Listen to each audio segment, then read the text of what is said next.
Coverage you can count on. WAAY 31 Midday News starts now. Happening right now, the funeral for the 41st President of the United States, George H.W. Bush. The nation and the world say their final goodbyes to the patriarch of the Bush family dynasty. George H.W. Bush will be honored at a state funeral in Washington this morning. ABC's Emily Rao has the story from Washington. The funeral for George Herbert Walker Bush, a celebration of a former president and forever patriarch. Strong and gracious, comforting and charming, loving and loyal. He was our shield in danger's hour. The Washington National Cathedral packed with dignitaries from the U.S. and abroad. A chancellor, a king and queen, several presidents, and a prince. President Trump and First Lady Melania in attendance after meeting privately with the Bush family the day before. President Trump tweeting this morning, looking forward to being with the Bush family. This is not a funeral, this is a day of celebration for a great man who has led a long and distinguished life. He will be missed. The impact of 41's legacy evident by the number of Americans filing into the Capitol Rotunda to pay their respects. More than 42,000 people, some of them waiting for hours. He was one of a kind. One of a kind, and he'll be greatly missed. En route to the cathedral Wednesday morning, the president's casket traveling down Pennsylvania Avenue, passing by the White House and crowds of people gathering to greet the motorcade in the bitter cold. President Trump is not scheduled to speak at today's funeral service, but this is the first time he's been face-to-face with those other presidents, many of whom he has publicly sparred with in the past. Emily Rao, ABC News, Capitol Hill. The last president to pass away was former President Gerald Ford. Ford was the 38th president of the United States. Here is video of his funeral service in Washington, D.C. back in 2006. Ford died from heart disease in his California home. He passed away at the age of 93. Today, there are 5 remaining presidents still alive. The oldest president is Jimmy Carter. He is 92. Presidents Barack Obama, George W. Bush, Bill Clinton, and current President Donald Trump are all part of the exclusive club. The last time all 5 presidents were together was for President Trump's inauguration in 2017. Today, many people across the country are reflecting on the life of George H.W. Bush. Former Vice President Al Gore remembers a talk that he had with former President George H.W. Bush. Gore says it happened when he lost his presidential bid to Bush's son, George W. Bush. Gore received a call from him after his second and final concession speech. He says he was surprised. He said such incredibly kind things, and what he said was rooted again in his love for our country. Bush will be buried in his home state of Texas along with his wife, Barbara. Workers have made final preparations for a train that will carry President Bush to his final resting place. The locomotive Union Pacific 4141 is named after the president and will carry his body to Texas after today's funeral. He will be laid to rest at his presidential library on Thursday in Texas. The train will slow down in some areas so people can pay their respects to the president. And people in Maine, where the Bushes have a home, gather to remember the former president. The family spent summers along the scenic coast of Ocean Avenue. A wreath with red, white, and a blue ribbon was placed as locals remembered his mark on their community and this nation. Happening today in light of President Bush's passing, people who applied for an extension to file taxes or pay back taxes now have an extra day. They were originally due today. However, President Trump signed an executive order closing all federal agencies out of respect for President Bush.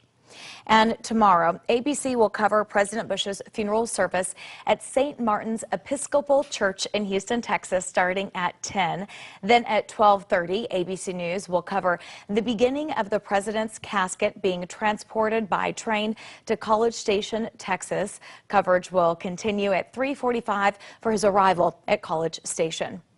Today, you will not receive mail. The United States Postal Service closed its doors for the day to honor George H.W. Bush, and that means no mail service. Today is a national day of mourning for the 41st president. The Supreme Court will also take the day off to honor him. Huntsville police are investigating a late-night shooting. According to police, the victim was shot in North Huntsville. The victim said someone shot into his car as he drove by. The bullet hit the back of a leg and lodged into another. Police are investigating the incident. Happening today, a father charged with aggravated child abuse in his baby daughter's death is expected to be in court. Joshua Foster is in the Madison County Jail. He is expected to have a preliminary hearing this morning. The baby died in Hazel Green back in October. Prosecutors say she was starved to death and had only gained 1 pound in her 11 months alive. The child's mother, Portia Bull, is also charged in this case. Also happening today, a 16-year-old is expected in court. Dominic Jackson faces a capital murder charge in the death of a Madison County woman. Jackson, along with 20-year-old Xavier Scott, is accused of stabbing Tiffany Kelly to death back in September and leaving her alongside Green Cove Road in South Huntsville. Jackson is being charged as an adult with no bond. We have new details this midday. One person was arrested and charged by Huntsville police after an overnight fight at an Applebee's resulted in gunshots being fired. This all happened around 11 p.m. in the parking lot of the Applebee's off of Memorial Parkway in South Huntsville. Police confirmed Cameron Rice was trying to run the other person over with his car. The other person was trying to avoid the car and pulled out a gun and shot into that car. The victim told us that Rice hit him with the car at least 3 times before he used his weapon. Rice is being charged with second-degree assault. Huntsville is experiencing an economic boom, but that's also coming with a spike in crime. Mayor Tommy Battle says a growing police force and more technology are 2 key things that will keep people in our community safe. He made that point in yesterday's State of the City address. So far this year, Huntsville has seen 26 murders. New at midday, Giles Perkins, the lawyer and Democratic political consultant who helped guide U.S. Senator Doug Jones's campaign to victory in Alabama last year, died. Perkins served as Jones' campaign chairman and was among those who convinced him to enter the race to replace Jeff Sessions. He served as executive director of the Alabama Democratic Party in the 90s and helped a number of Southern Democrats in their campaigns. Perkins was battling pancreatic cancer for several years. He was 51 years old. Doug Jones released a statement saying in part, quote, "I've been struggling all day for words to express the deep loss I feel with the death of my close friend and political Yoda, but they just don't come. I'm a better senator, a better man because of him." I-565 just east of Wall Triana is back open this morning after a car crash. Madison police sent out an alert just after 4 a.m. warning drivers of an hour delay. And when we arrived on the scene just minutes later, the tow truck was moving the car. Police had left and the road was back open. We were able to snap this picture. The driver told us a crash happened at midnight, and the driver said that he passed out behind the wheel due to low blood sugar. The driver was not hurt. The suspect in the Hoover Mall shooting is now charged with attempted murder. Aaron Brown had his first appearance in the Jefferson County courtroom Tuesday. Investigators say that he shot 2 people at the River Chase Mall on Thanksgiving night. Brown's attorney says he's not guilty. While responding to the shooting, officers shot and killed E.J. Bradford, thinking he was the suspect. Dozens of people protested Tuesday night over the accidental shooting of Bradford. The protesters first held a peaceful rally at a shopping center in Hoover. Some of them later blocked a highway ramp, but they left when police arrived.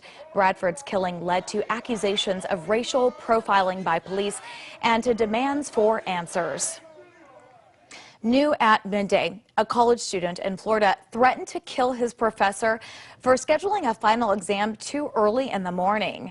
Rafael DeComas, a student at Florida Atlantic University, was arrested after sending a tweet about 1 a.m. saying that he wanted to kill his professor and that he was confessing to premeditated murder.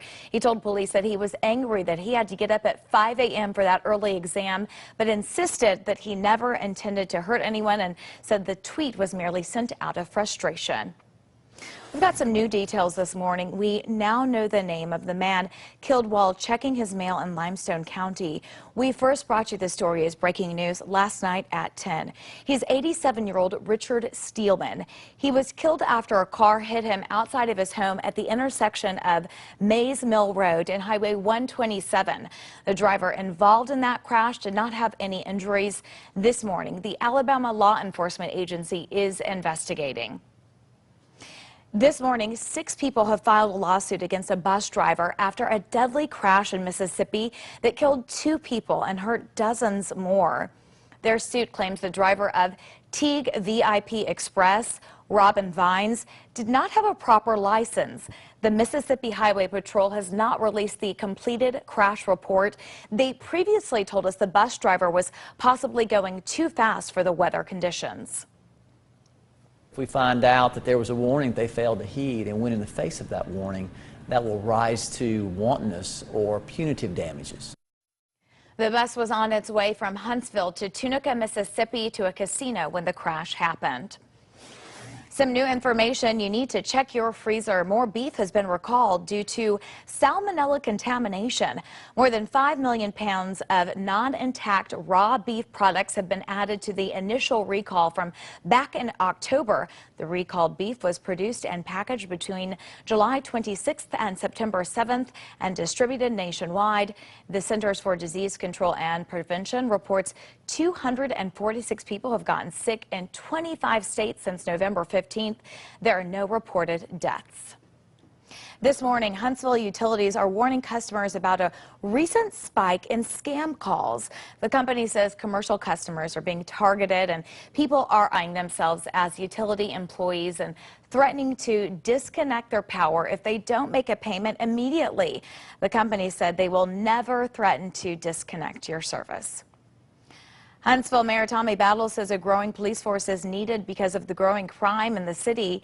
He addressed the issue in yesterday's State of the City address. To keep people safe, Mayor Battle also says getting more technology is also key.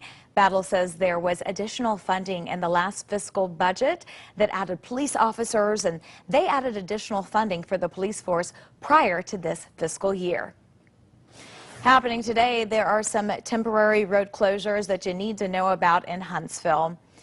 Sibley Road and Montgomery Street will close from 8 p.m. until 8 a.m. tomorrow. It's so crews can work on sewer improvements.